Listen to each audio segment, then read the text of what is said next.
Hi everyone, welcome to study IAS. मैं हूं अदिति और जैसा कि आप लोग जानते हैं कि मैं रेगुलरली आप लोगों के लिए UPSC mains answer writing practice कराती हूं। तो आज हम लोगों ने यहाँ पर दो क्वेश्चंस लिए और दोनों ही क्वेश्चन आपके जीएस पेपर नंबर 1 से रिलेट कर रहे हैं। और देखिए, जो आंसर राइटिंग है वो आप लोगों के लिए काफी हद तक इंपॉर्टेंट भी हो जाती है।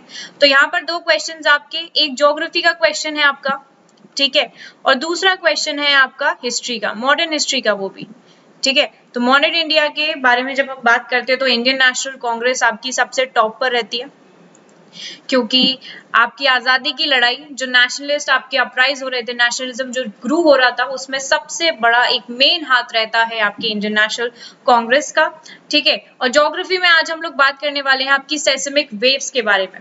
डिटेल तरीके से हम यहाँ पर टाइप्स ऑफ सेismic वेव्स देखेंगे, ठीक है। और सेismic वेव्स होती क्या है ये भी हम लोग आज इस क्लास में डिस्कस करने वाले हैं। चलिए स्टार्ट करते हैं आपकी क्लास को। और ये जो क्लास है आपकी रोज सुबह 5:30 बजे आप लोगों के लिए आ जाती है, ठीक है। 5:30 AM एवरी डे आप लोग इसको देख सकते हो, ठीक है। और जो लोग यहाँ पर 5:30 बजे नहीं उठ पाते हैं तो वो बाद में देख लीजिए, ओके। और क्लास अच्छी लगती है तो आपको इसे लाइक भी करना है, शेयर भी करना और चैनल को सब्सक्राइब करना नहीं भूलना है। चलिए, आज तारीख वैसे भी आपकी 22 जून है, ट्यूसडे का दिन है। शुरुआत करते हैं। क्लास स्टार्ट करने से पहले थोड़ी सी बातें अनअकैडमी के बारे में करेंगे। अनअकैडमी लेकर आए आप लोगों के लिए कॉम्बो प्राइजेस। ये कॉम्बो प्राइजेस यहाँ पर आउट हो चुके हैं, आप लोग देख सकते हैं। देन यहाँ पर अगर आप लोगों को कोई भी डाउट रहता है तो उसके लिए पर्सनल मेंटोरिंग भी मिल रही है, ओके। उसके बाद यहाँ पे है महा सब्सक्रिप्शन ऑफर। बेसिकली सब्सक्रिप्शन लेते हो अभी अगर आप, ठीक है, तो आप लोगों को यहाँ पर 4 महीने जो है वो एक्सटेंडेड मिल जाएंगे, मतलब और 4 महीने आपका जो सब्सक्रिप्शन एक्सटेंड हो जाएगा। और इसी के साथ साथ अगर आप कोड का इस्तेमाल करते हैं, जो कि है चैनल का नाम स्टडी आईएएस, तो इससे आपको मिल जाएगा यहाँ पर 10% का एक्स्ट्रा डिस्काउंट। 10% एक्स्ट्रा डिस्काउंट यहाँ पे अवेल करने के लिए कुछ नहीं करना आपको, बस स्टडी आईएएस कोड आज आपको इस्तेमाल करना है, ठीक है जी। फिर यहाँ पर अगर आपको अपनी यूपीएससी की तैयारी करनी है अनअकैडमी पे, तो Unacademy is giving you loan की सुविधा यहाँ पर आपको मिल रही है, आप लोग यहाँ पे लोन भी ले सकते हैं।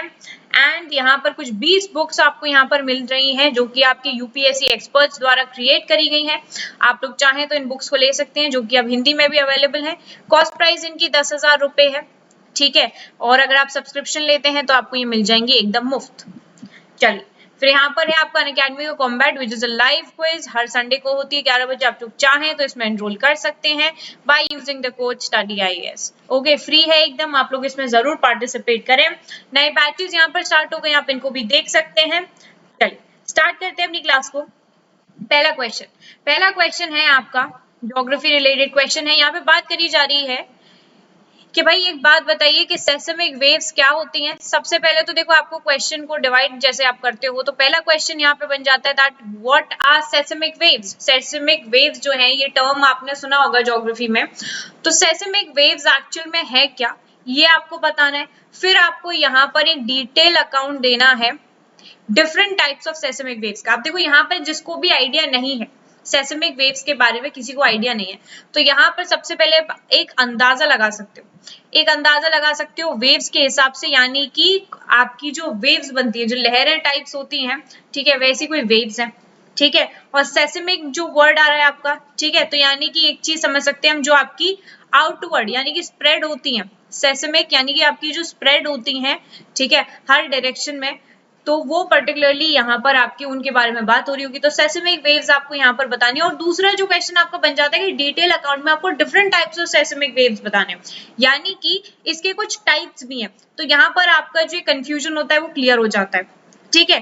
तो यहाँ पर सबसे पहले भाग 1 जो है आपका, वो ये बताना है आपको पहले कि सेismic वेव्स है क्या, उसके बाद आप टाइप्स ऑफ सेismic वेव्स बताओगे, ठीक है जी। और अगर चाहो तो आप लोग डायग्राम्स भी बना सकते हो, बिकॉज डायग्राम से क्या होता है, एक तो आपके वर्ड्स कम हो जाते हैं, ठीक है, शब्द भी बच रहे हैं, यहाँ पर आपका समय भी बचता है, और यहाँ पर जो आपका कॉपी चेक करेगा वो बंदा भी यहाँ पर काफी ज्यादा इंप्रेस हो जाएगा कि देखो कितने कम चीजों में एक लेबल डायग्राम यहाँ पर दिखा के व्यक्ति ने अपनी बात जो है उसको एक्सप्रेस कर दिया, ओके। तो जब आपके कोई अर्थक्वेक वगैरह आते हैं, तो जो सेismic वेव्स हैं वो यहाँ पे जनरेट होती हैं और ये आपके स्प्रेड हो जाती है, मतलब फैल जाती हैं बाहर की तरफ हर डायरेक्शन में, ठीक है, फ्रॉम द फोकस। जो फोकस एरिया होता है उससे ये यहाँ पर फैलती हुई नजर आती है, ठीक है। तो जैसे आप लोग यहाँ पर देख सकते हो, मैं आपको चाहो इसको जूम करके दिखा देती हूँ, देखिए फोकस एरिया, और ये आपकी वेव्स यहाँ पर स्प्रेड होती हुई नजर आ रही हैं, ठीक है, वेव्स जो है आपकी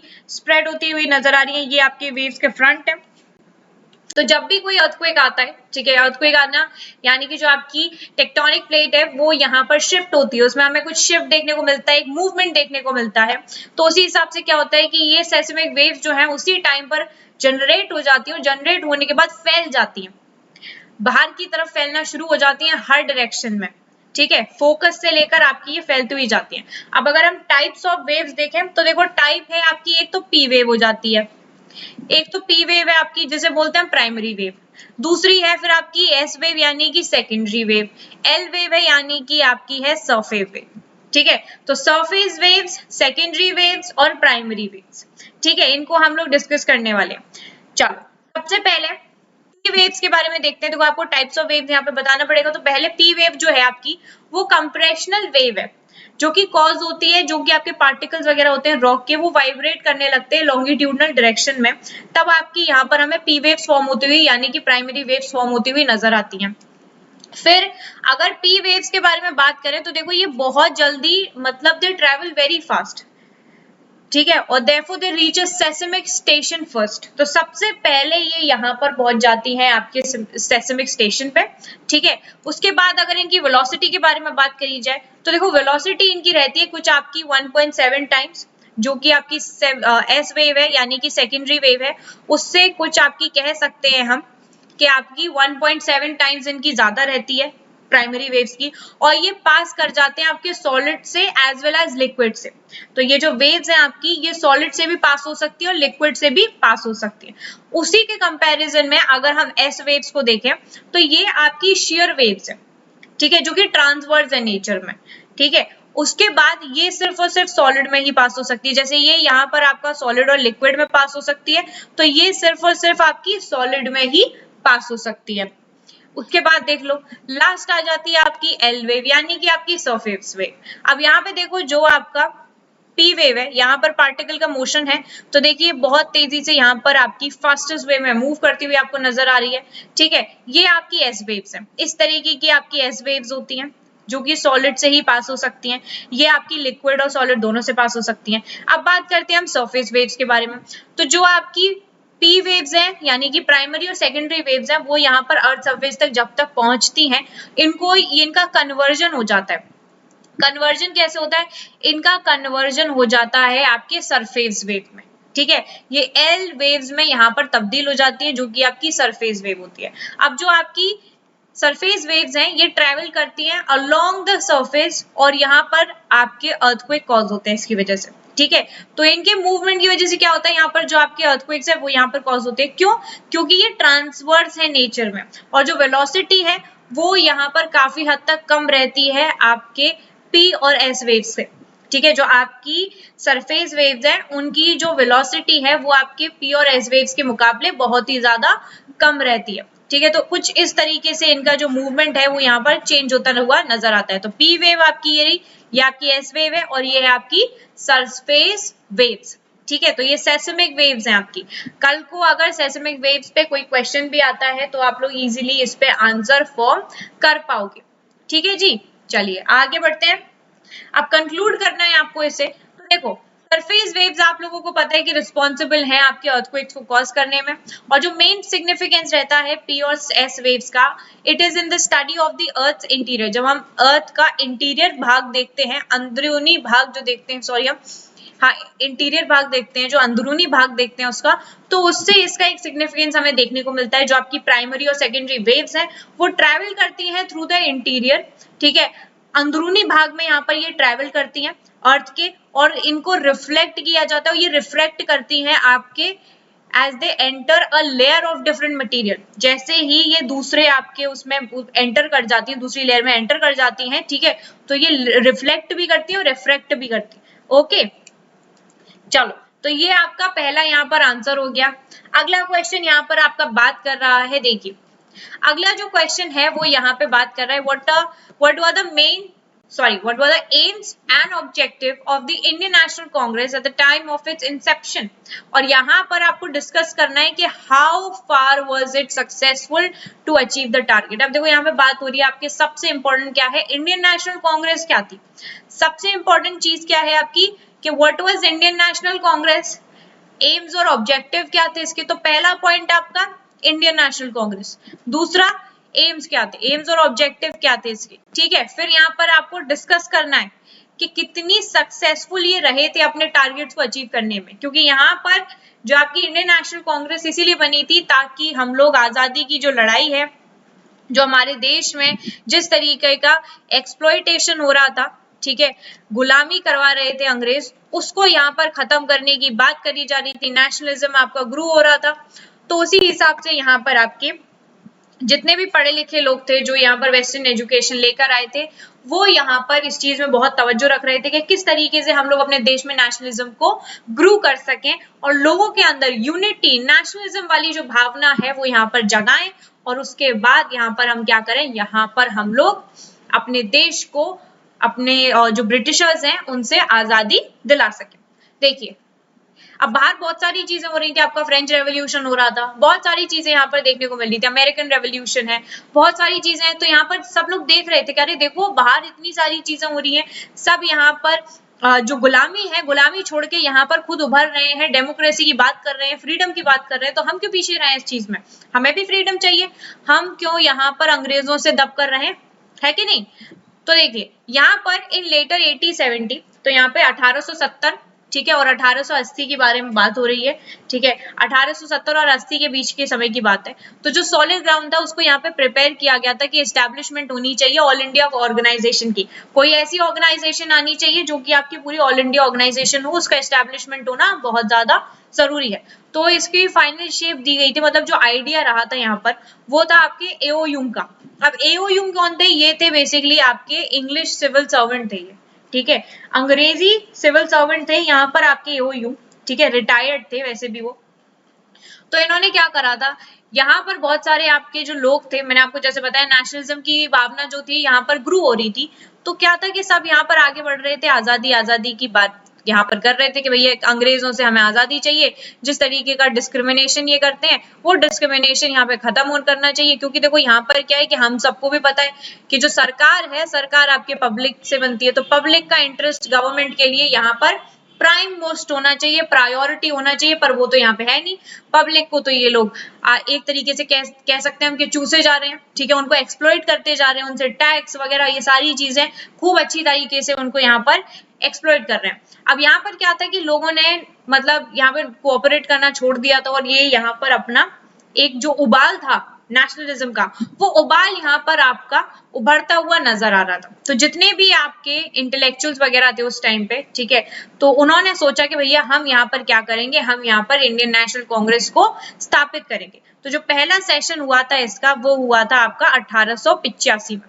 पहले जो सबसे पहला सेशन हुआ था इंडियन नेशनल कांग्रेस का दिसंबर 1885 में यहाँ पर सबसे पहले हुआ, ठीक है। आइडिया यहाँ पर दिया था एओयूम ने, इसने बोला कि भैया बना लो। अब इसने क्यों कहा था, इसकी भी एक पर्टिकुलर पॉइंट है। और देखो इंडियन नेशनल कांग्रेस में दो तरीके के लोग थे, आपके एक्सट्रीमिस्ट थे, मॉडरेट्स थे।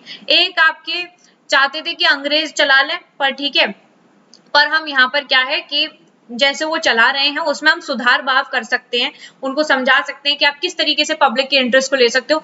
दूसरे आपके एक्सट्रीमिस्ट थे जो कि यहाँ पर बिल्कुल खिलाफ रहते थे, बिल्कुल खिलाफ रहते, तो उनको तो बिल्कुल ही पसंद नहीं थे अंग्रेज। वो तो साफ साफ कहते थे भैया इनके हिसाब से हम नहीं चलेंगे, क्योंकि इतनी सारी चीजें यहाँ पर देखने को मिल रही थी। तो इस वजह से यहाँ पर लोगों की जो ओपिनियन देखो हर जगह आपकी कभी भी मिल नहीं सकती। एक जगह अगर कोई काम भी करता है, घर में भी रहता है, तो भी यहाँ पर दो लोग हैं तो दोनों की अलग अलग ओपिनियन सेट होती है।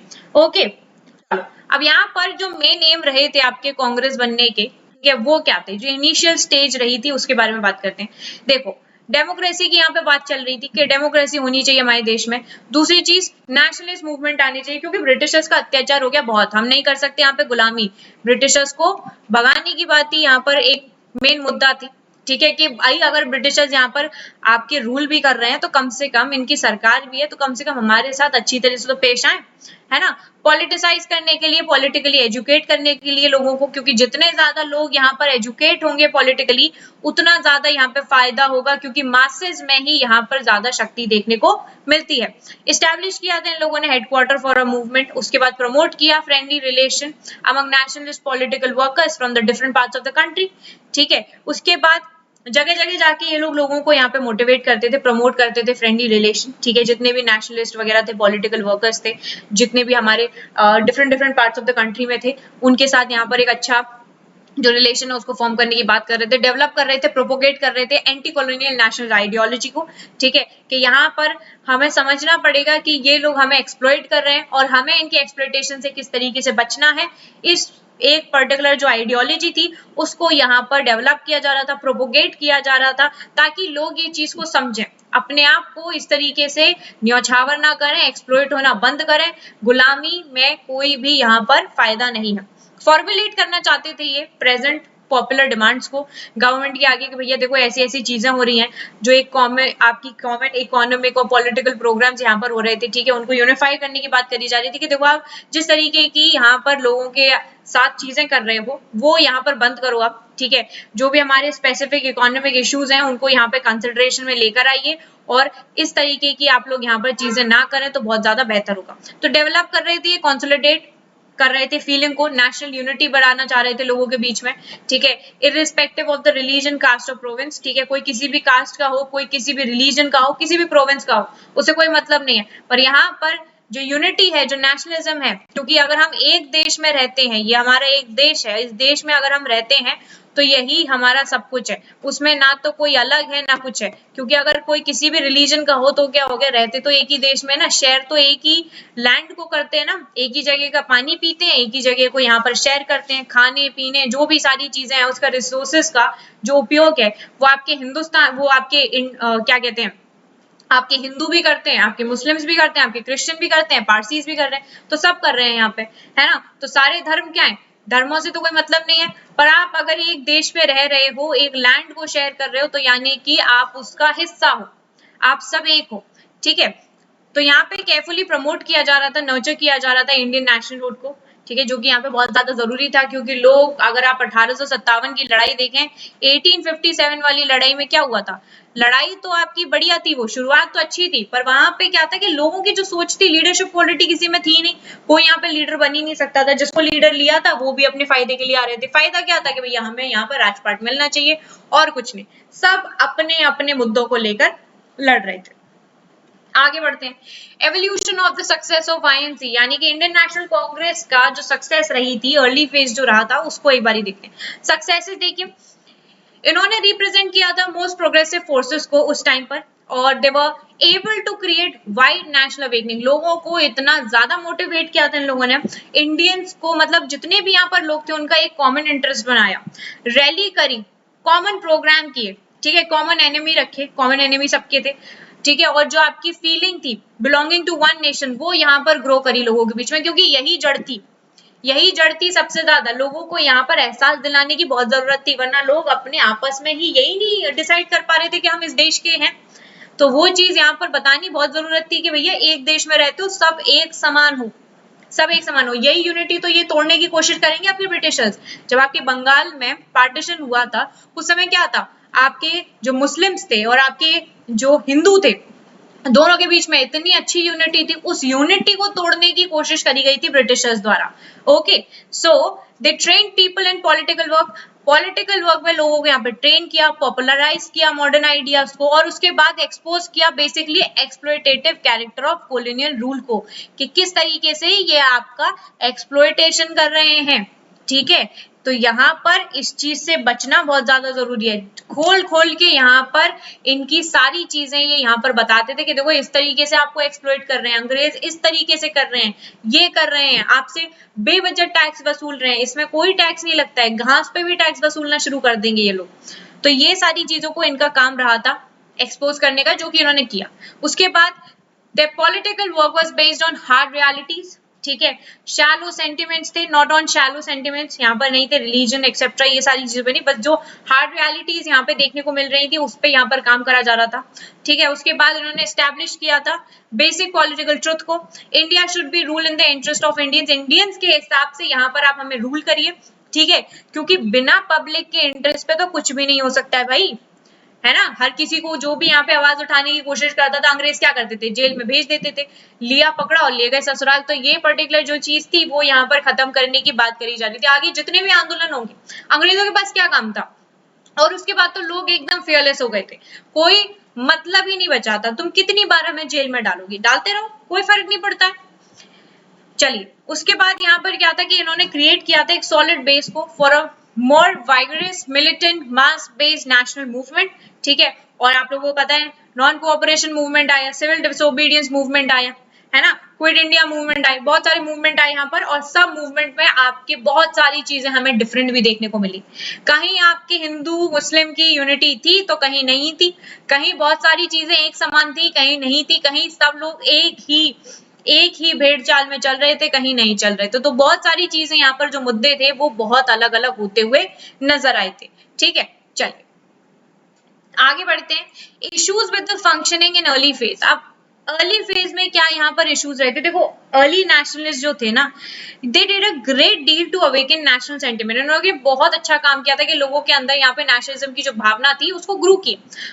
Even though they could not draw the masses to them, यहाँ पर ये masses create नहीं कर पाए थे, उन्होंने sentiments तो जगा दिए थे, पर उसके बाद भी यहाँ पर उजागर जो एक पर्टिकुलर चीज कहते हैं ना कि सबको एक तरीके से जोड़ के लेके आने वाली बात थी, वो यहाँ पर नहीं हो पाई थी। तो ये कहीं हद तक यहाँ पर एक प्रॉब्लम रही थी। उसके बाद जो मॉडरेट फेज था आपके नेशनल मूवमेंट का, वो यहाँ पर narrow social base passive role, जो मैसेज थे आपके वो यहाँ पर एक पैसिव रोल प्ले करते थे। So this was because the early nationalist lack political faith in the masses. ठीक है, तो पहले के जो नेशनलिस्ट थे उनको यहाँ पर जो मासेस थे उसमें बिलीव थोड़ा कम करते थे। जैसे आपके गांधी जी थे, गांधी जी आपके आए थे, ठीक है, और उनका एक ही एजेंडा था, स्पेसिफिक इश्यूज को नेशनल इश्यूज बनाना, और नेशनल इश्यूज बनाने के बाद जितने भी लोग हैं उन सबको एक ही समान से, एक ही कड़ी से जोड़ के रखना। और यहाँ पे मासेस का जो एक तरीके से हम कह सकते हैं जो एक पॉइंट था वो यहाँ पर गांधी जी ही लेकर आएंगे। ठीक है, उससे पहले नहीं था, यहाँ पर गांधी जी लेकर आए थे उस चीज को, क्योंकि गांधी जी को पता था कि किस तरीके की क्या स्ट्रैटेजी लगेगी यहाँ पे ब्रिटिशर्स को हैंडल करने के लिए। और in the end at the end of the time उन्होंने वही स्ट्रैटेजी को वो स्ट्रेच अप करके लेके गए थे और उन्होंने यहाँ पर आजादी दिलवाई थी। ठीक है, कितनी बार वो जेल गए, कितनी सारी जहलतें उन्होंने झेली थी उसके बाद भी। ओके, तो यहाँ पर ये पर्टिकुलर चीज इनके बीच में जो कह सकते हैं, इनके बीच में बहुत सारे डिविजन्स आए, सब डिविजन्स हुए इंडियन सोसाइटी के अंदर। बहुत सारे यहाँ पर एक कंजर्वेटिव आइडियाज रहे थे और इग्नोरेंट लोगों ने यहाँ पे बहुत सारी चीजें रखी थी, क्योंकि देखो उस टाइम पर क्या था ना, लोगों का एक तरीके से कह सकते हैं जो सोच विचार थे वो बहुत रूढ़िवादी थे, बहुत रूढ़िवादी सोच थी। उस सोच को सडनली चेंज करना वाज नॉट इतना आसान नहीं था, और इतना आसान हो भी नहीं रहा था। तो इस वजह से क्या था कि यहाँ पर कुछ कमियां रही थी। बाद में जाके लोग जब समझे थे कि अरे ये हमें परेशान कर रहे हैं, हमें रिलीजन को छोड़ के यहाँ पे और भी सारी चीजों को देखना है। ओके, फिर यहाँ पर जो आईएनसी थी आपकी, आईएनसी का जो अर्ली फेज था वो यहाँ पर फेल इसीलिए हुआ था due to widen there, because they fail to widen the democratic basis. ठीक है, और जो स्कोप थी आपके डिमांड्स की वो भी यहाँ पर थोड़ी बहुत यहाँ पर कम रही थी, वो इस चीज में यहाँ पर फेल रहे थे। ऑलराइट, फिर यहाँ पर कंक्लूजन की अगर हम बात करें तो देखिए अर्लियर यहाँ पर एक थ्योरी थी जो कि यहाँ पे ह्यूम ने फॉर्म करी थी, वो ह्यूम ने, ठीक है, वो थी कि जो कांग्रेस है, जो आपकी थ्योरी रही थी दैट ह्यूम फॉर्म्ड वाज कि कांग्रेस जो है, Congress with the idea it would prove to be a safety wall for releasing the growing discontent of the Indians. अब उस टाइम पे क्या था कि जो आपके इंडियंस थे, ठीक है, जो सेफ्टी वॉल थ्योरी थी वो मैं आपको यहाँ पे समझा देती हूँ। तो सेफ्टी वॉल थ्योरी यहाँ पे बहुत सारे लोग मानते हैं, बहुत सारे लोग नहीं मानते हैं। ये थ्योरी क्या थी, यहाँ पर ह्यूम ने क्या करा था, यहाँ पे जो वाइसरॉय थे उस टाइम पे उनको बोला कि देखो भैया एक काम करते हैं, जो आपके हिंदुस्तानी है ना, जो इंडियंस हैं, इंडियंस जो है यहाँ पर, इंडियंस बहुत ज्यादा यहाँ पर नखरे कर रहे हैं, अभी हमारे साथ कोऑपरेट नहीं कर रहे, ठीक है। और अभी क्या है ना कि जब आप लोग देखते हैं ना, जब कुकर में आप कोई भी चीज चढ़ाओ तो उसका एकदम प्रेशर बनता है, तो वो प्रेशर जो है वो यहाँ पर बनने दीजिए, प्रेशर को यहाँ पे बनने दीजिए, और उसके साथ साथ इन्हें नई ऑर्गेनाइजेशन बनाने दीजिए, इनको इंडियन नेशनल कांग्रेस बनाने दो, फॉर्म करने दो, बट बाकी सारी चीजें तो हमारे हाथ में, हमें क्या करना है, हमें वो हम अपने हिसाब से करेंगे। तो जो इतना मतलब डिस्कंटेंट यहाँ पे ग्रो हो रहा था, उसको दबाने के लिए यहाँ पर ये चीज करी गई थी कि अभी उबाल है, इनको बनाने दो, उसके बाद तो सारी चीजें हमारे हाथ में। तो जो इंडियन नेशनल कांग्रेस था आपका, वो रिप्रेजेंट करता था the urge of political conscious Indians to set up a national body to express the political and economic demands of the Indians. ठीक है, जो भी यहाँ पर पॉलिटिकल और इकोनॉमिक डिमांड्स थी इंडियंस की, वो यहाँ पर एक्सप्रेस करने के लिए आईएनसी को रिप्रेजेंट किया गया। और जो सर्कमस्टांसेस थे, ठीक है, उस टाइम पे, तो हिस्टोरियंस ने ये ऑब्जर्व किया कि जो अर्ली कांग्रेस लीडर्स थे, ठीक है, they used Hume as a lightning conductor. उनको लगा था कि हम ह्यूम को, जो ह्यूम है वही हमारा यहाँ पर एक लाइटनिंग कंडक्टर है। पर यहाँ पर अगर देखा जाए तो जो नेशनलिस्टिक फोर्सेस वगैरह थी, even if under the guise of the safety wall, तो यहाँ पर क्या था कि उसने एक तरीके की यहाँ पर इनके साथ एक गेम प्लान किया था। ठीक है, उसी के साथ इनके साथ वर्क कर रहा था कि वो यहाँ पर इनकी जो आवाज थी, जो उठ रही थी उस टाइम पे, जो डिस्कंटेंट उठ रहा था, उसको यहाँ पर दबाने के लिए उसने ये पर्टिकुलर चीज करी कि भैया तुम इंडियन नेशनल कांग्रेस यहाँ पे फॉर्म कर लो, उसके बाद तो सारी चीजें क्या है, हमारे हाथ में। ठीक है, तो यही आपके जो हिस्टोरियंस वगैरह हैं वो ऑब्जर्व करते थे। The early Congress leaders used Hume as a lightning conductor, that is a catalyst to bring together the nationalistic forces even if under the guise of a safety wall. ठीक है, चाहे देखो मॉडरेट्स का कहना ये था कि चलो अगर ये भी बोल रहे हैं कि इन्होंने ये पर्टिकुलर हमारे साथ एक ट्रिक भी खेली है, तो कोई बात नहीं, कम से कम हमारी यहाँ पे कांग्रेस तो फॉर्म हुई, ऑर्गेनाइजेशन तो फॉर्म हुई, उसके अंदर हम यहाँ पे वर्क तो करेंगे। पर एक्सट्रीमिस्ट का ये था कि भैया क्यों माने हम अंग्रेजों की बात, अंग्रेज तो हमारे साथ कभी थे ही नहीं, वो तो हमेशा हमारा बुरा ही चाहते हैं। ठीक है, तो ये था आपका क्वेश्चन, और उस पे आपको किस तरीके से यहाँ पर आंसर फॉर्म करना है। ऑलराइट, और यहाँ पर सिर्फ और सिर्फ आप लोग क्वेश्चन और आंसर देके छुट्टी ना करें, आई लिखिए, भेजिए, और जो कि बहुत ही ज्यादा इंपॉर्टेंट भी हो जाता है। ओके, चलो। सो अगर आप लोगों को यहाँ पे क्लास अच्छी लगती है तो आप इसे क्या करेंगे, लाइक करना, शेयर करना, और चैनल को सब्सक्राइब करना बिल्कुल भी नहीं भूलना है, उसको भी कर दीजिए। अगर आप लोग नए हैं तो चैनल को सब्सक्राइब करना बिल्कुल नहीं भूलना। ओके, चलिए, so bye bye everyone, take care and have a wonderful day ahead. हम लोग मिलेंगे कल की क्लास में। Alright, bye bye.